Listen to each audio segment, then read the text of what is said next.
আমি তো বিএনপিতে ছিলাম। বিএনপির দুজন সংগঠকের মধ্যে আমি একজন।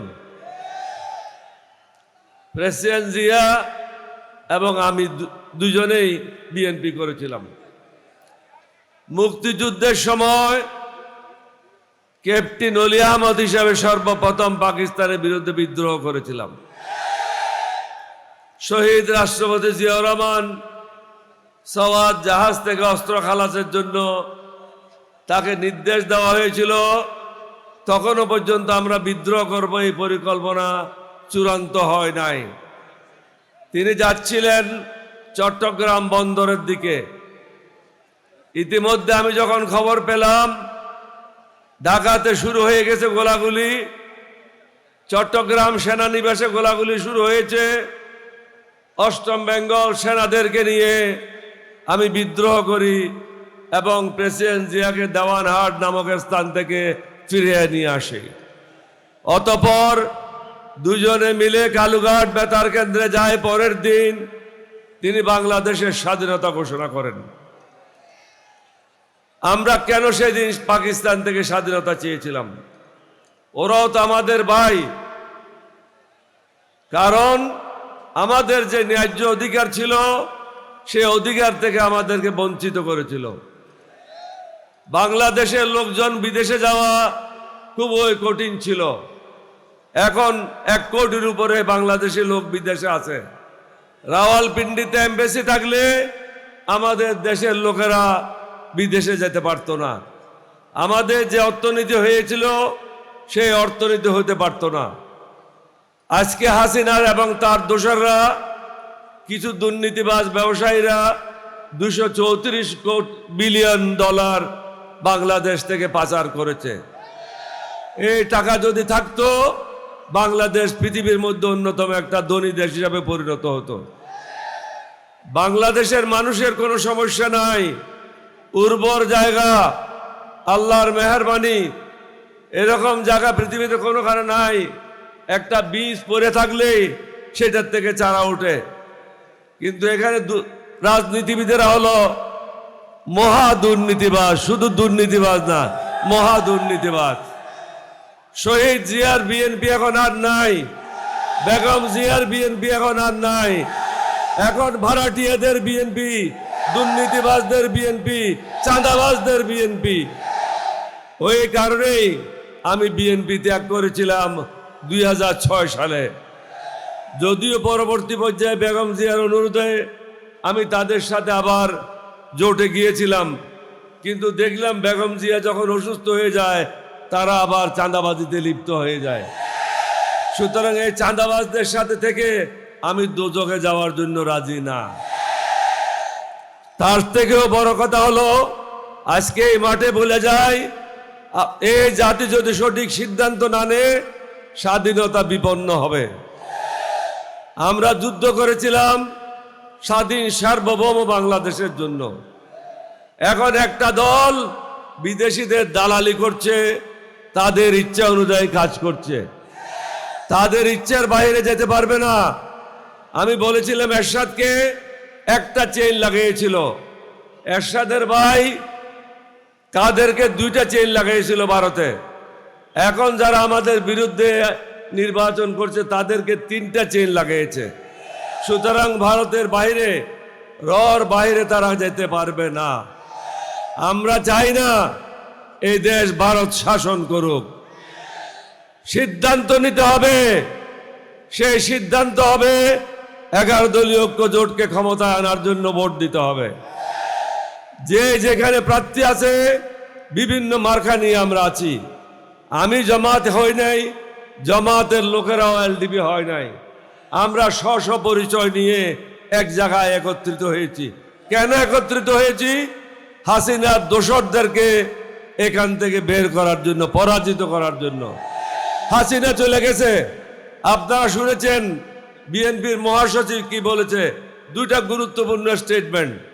একটা হলো তিনি বলেছেন যে জুলাই বিপ্লবে তাদের কোনো অংশগ্রহণ ছিল না,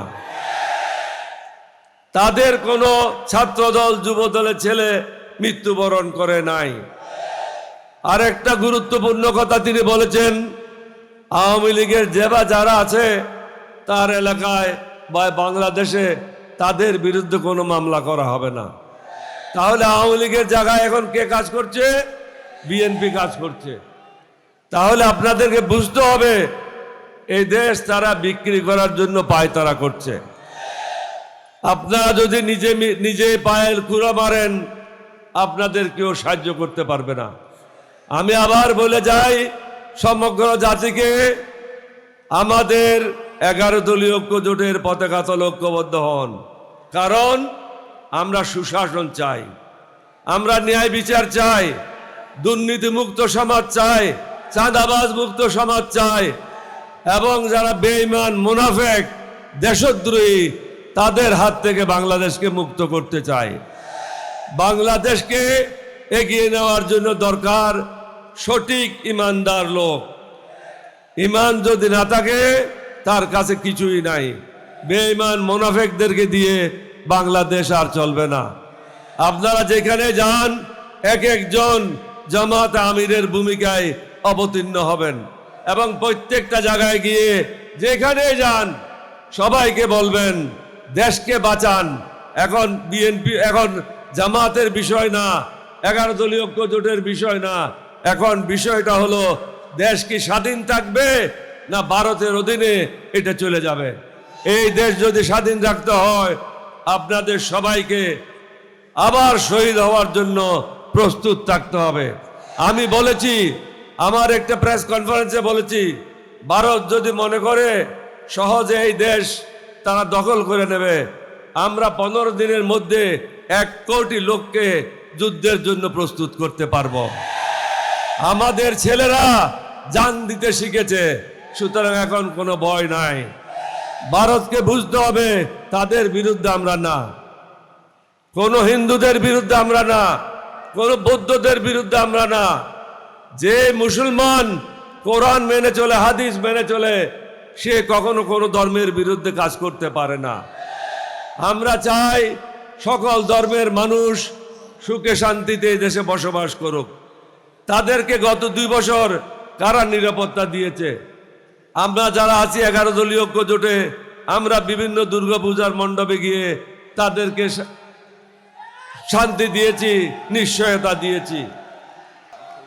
আশা করি সমগ্র জাতি, দল মত, জাতি ধর্ম নির্বিশেষে 11 দলীয় ঐক্য জোটের পতাকা তলে ঐক্যবদ্ধ হয়ে সুশাসন প্রতিষ্ঠা করার জন্য, ন্যায়ের শাসন প্রতিষ্ঠা করার জন্য, সকল মানুষের জন্য সমান সুযোগ সৃষ্টি করার জন্য এবং দেশকে বাঁচানোর জন্য। আমি আবার বলে যাই, তৃতীয়বার দেশের স্বাধীনতা সার্বভৌমত্ব নস্যাৎ হতে পারে আপনাদের একটা ভুল ভোটের কারণে। আল্লাহর ওয়াস্তে কাজটা করবেন না। যারা বেঈমানি করেছে, অতীতে যারা দুর্নীতি করেছে এবং তারা দুর্নীতিতে সিদ্ধহস্ত, তাদেরকে ভোট দেওয়ার কোনো কারণ নাই। তাদেরকে যদি ভোট দেন, এটা হলো আপনার কাছে একটা আমানত। আমানতের খেয়ানত যারা করে আল্লাহ তাদেরকে ক্ষমা করবে না। আপনি যোগ্য প্রার্থীকে ভোট দেবেন, কোনো মার কাকে না। 11 দলীয় জোটে যে যোগ্য প্রার্থীরা আছে, এখানে কোনো ঋণ খেলাপি নাই, এখানে কোনো সন্ত্রাসী নাই, এখানে কোনো চাঁদাবাজ নাই, এখানে কোনো রয়ের দালাল নাই। সুতরাং নিঃসন্দেহে আপনারা আমাদেরকে বিশ্বাস করতে পারেন। আমি একজন মুক্তিযোদ্ধা হিসাবে আমি কেন জামাতে আসলাম এটা আপনাদেরকে বুঝতে হবে। কারণ আমি যেটা করতে পারি নাই, এখন শফিক সাহেব সে দায়িত্ব নিয়েছে, তার নেতৃত্বেই সেটা হবে। সমগ্র বাংলাদেশে মানুষ স্বাধীনতার যে সুফল সেটা ভোগ করবে। আপনাদের সবাইকে ধন্যবাদ। বাংলাদেশ জিন্দাবাদ, 11 দলীয় ঐক্য জোট জিন্দাবাদ, এলডিপি জিন্দাবাদ। শফিক সাহেব বলল জোরে তালি বাজন না, জোরে তালি বাজন না, নয় এবার ডাইল খাইয়া তালি হইত জোরে জোরে। হাসিনা ভারত তো নুনুক না, হাসিনা ভারত তো নুনুক ফাল দিয়ে মোদির ফলত পরে যাইবে। আসসালামু আলাইকুম ওয়া রাহমাতুল্লাহি ওয়া বারাকাতুহু।